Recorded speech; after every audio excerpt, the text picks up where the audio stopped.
One of the possible reasons that your breaker may be tripped or shut off could be due to a possible overload, meaning too many appliances operating on the same circuit. If we take a moment to review back to our scenario, we will see that the young man plugged in a cooking appliance and also turned on the microwave, which may have caused him to lose power. A way to check to see if your circuit is overloaded is to simply total up the amperage and/or watts of the appliances that lost power while in operation. First, look for the manufacturer's sticker label on the appliance. It will generally show you the input volts and output watts and/or amps.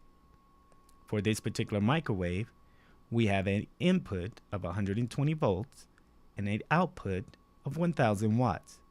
The grilling machine also totals 1000 watts.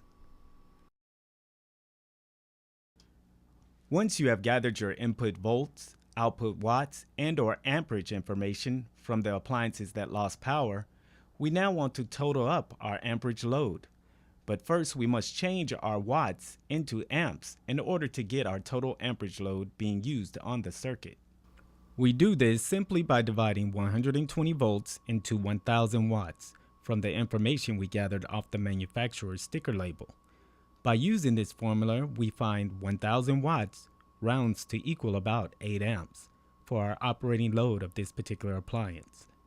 Now that we've gathered our total amps, we see that our refrigerator is 7 amps, our microwave 8 amps, and our grilling machine 8 amps, which gives us a total operating load of 23 amps on the circuit that lost power. Our next step is to go to our electrical panel and look at the circuit breaker or fuses that supply power to the appliances. The breaker or fuses have a large number labeled on them, which represents their total operating load capacity.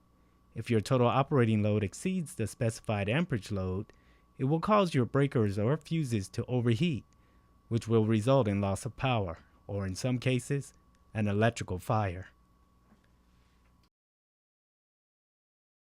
As we take a moment to review back to our total amperage load, we found that we were operating at a total of 23 amps, which exceeded our breaker specified amperage load of 20 amps.